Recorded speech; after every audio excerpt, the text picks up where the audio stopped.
Silence. It can be deafening, can't it? She left. He stopped texting. The world moves on, but you're trapped. The urge to reach out, to plead, to mend what's broken, it claws at you. But listen to me. Real strength lies in restraint. The Stoics, they knew this. They faced down empires with the same resolve they faced their own demons. And within their ancient wisdom lies the path through heartbreak, through rejection, through the pain of silence. Today we'll arm ourselves with 11 Stoic lessons, 11 shields against despair, 11 swords to carve a path forward. Before we start, subscribe to AREV for more timeless wisdom. Let's begin. Marcus Aurelius, Emperor of Rome, a man who held the fate of the world in his hands, he wrote this: "Do not waste what remains of your life in speculating about your neighbor." Let those words sink in. No one owes you their love, not their presence, not even an explanation. It's a bitter truth to swallow, I know, but it's the antidote to the poison of expectation. You feel wronged, cheated, abandoned. But dwelling on their actions gives them power over you, over your precious time, your energy. The Stoics, they didn't waste time on what they couldn't control. They focused on what they could, their own thoughts, their own actions, their own purpose. So ask yourself this: are you going to remain shackled to the memory of what was, or are you going to forge your own path forward? Remember, you are not defined by their absence. You are defined by what you choose to do next.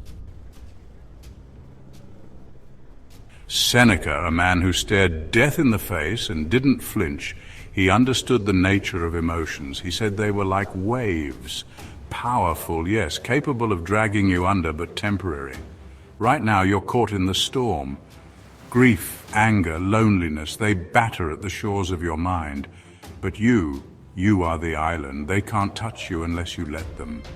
Observe these emotions. Acknowledge their presence. But don't let them build their hovels on your shores.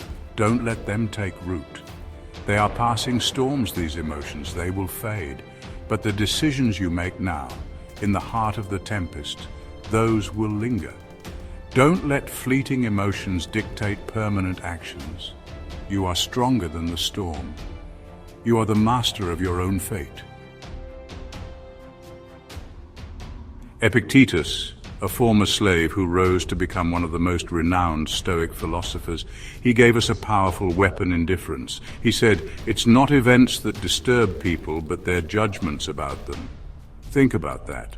It's not the silence itself that hurts, but the meaning you give it. Their absence is a fact, neutral in and of itself. It's your mind churning with what-ifs and regrets that turns it into suffering. So what if we choose to see it differently? What if instead of reacting, we simply observe they left? So be it. The world is full of twists and turns.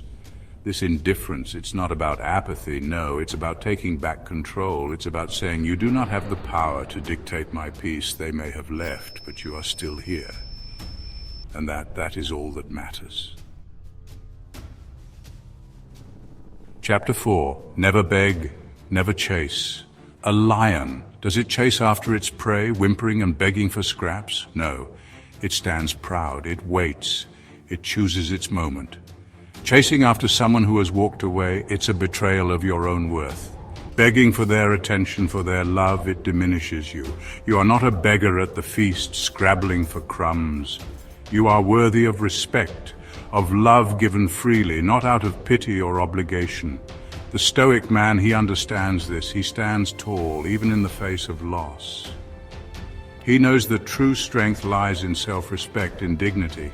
If they want to return, let them do so on their own terms, recognizing your worth. And if they don't, then you hold your head high and walk on, knowing you haven't compromised your integrity. Chapter 5. Control the narrative in your mind. Our minds, they are powerful things. They can be our greatest allies or our most treacherous enemies. Right now, yours is a battlefield. Memories replay like phantom soldiers, each one a fresh wound, but you are not a prisoner of your past. You have the power to rewrite the narrative. Every time you find yourself dwelling on what went wrong, on what you could have done differently, stop.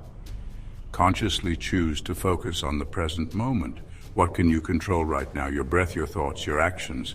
This is your opportunity for rebirth. This pain you carry, it's not a burden, it's fuel.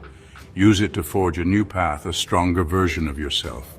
Remember, you are the author of your own story. Choose to write one of strength, of resilience, of triumph.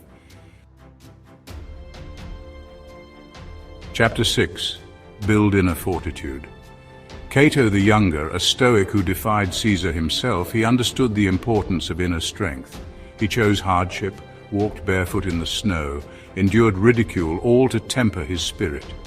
He knew that life is a battleground, and to survive you need to be unbreakable.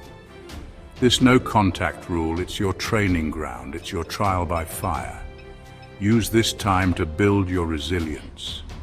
Embrace the discomfort, the loneliness, the uncertainty. Each day you resist the urge to reach out. You are strengthening your resolve. You are proving to yourself that you can withstand anything life throws at you. Remember, what doesn't kill you makes you stronger. And you are emerging from this fire, forged anew. Chapter 7. Self-respect over short-term relief. The temptation to break the silence, it's a siren's call, isn't it? Just one text, one peek at their social media, just to ease the ache. But each time you give in, you chip away at your self-respect. You tell yourself that your happiness depends on them, on their response, on their validation. And that is a dangerous lie. True strength lies in resisting that urge. It lies in choosing your own well-being over the fleeting relief of contact. Every time you resist, you are saying, I am worthy of respect, I am strong enough to handle my own emotions. And that is true power. Chapter 8. Find strength in solitude. The Stoics, they understood the power of solitude. They didn't fear it, they embraced it. They saw it as a chance for introspection, for growth, for connecting with their inner selves. This time you have now, this silence, it's a gift. Use it wisely. Travel alone. Lose yourself in a book. Explore the wilderness. Meditate. Build something with your own two hands. Reconnect with the parts of yourself that you may have neglected. When you learn to enjoy your own company, when you find contentment within, you become a magnet. You attract people who respect your strength, your independence, your self-awareness. Time discovers truth, Seneca wrote. Right now you're blinded by a maelstrom of emotions. Doubt, anger, longing, they cloud your judgment. But time is a powerful force. It has a way of settling the dust, of revealing what truly matters. Be patient. Don't rush to fill the void. Don't make any rash decisions. They may come back, tail between their legs, begging for a second chance. Or maybe, just maybe, you'll realize you've outgrown them, that you're better off without them. Time will reveal all. Trust in it. The Stoics, they knew this. Your worth isn't determined by someone else's love or lack thereof. It's not found in fleeting compliments or the approval of others. True confidence, lasting self-worth, it comes from within. It comes from mastering yourself, your emotions, your desires. Focus on becoming the best version of yourself. Challenge yourself physically. Expand your mind. Pursue your passions with relentless fervor. The more you grow, the less you'll crave external validation. Remember, you are enough. You always have been. Want to show them what they've lost? Want them to regret the day they walked away? Then forget about revenge. There's a far more powerful path to success. Use this silence as fuel. Channel your anger, your hurt, your frustration into something productive. Hit the gym. Learn a new skill. Build a business. Become the best version of yourself. By the time they realize what they've lost, you'll be so far ahead, their absence won't even register. That is the ultimate victory.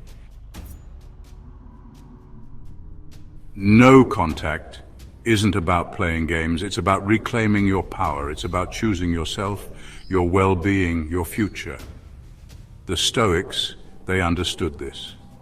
Self-control, patience, inner strength. These are the weapons that will set you free. Remember, you are not alone in this. If you found value in this, subscribe to AREV for more Stoic wisdom. Stay strong, stay Stoic.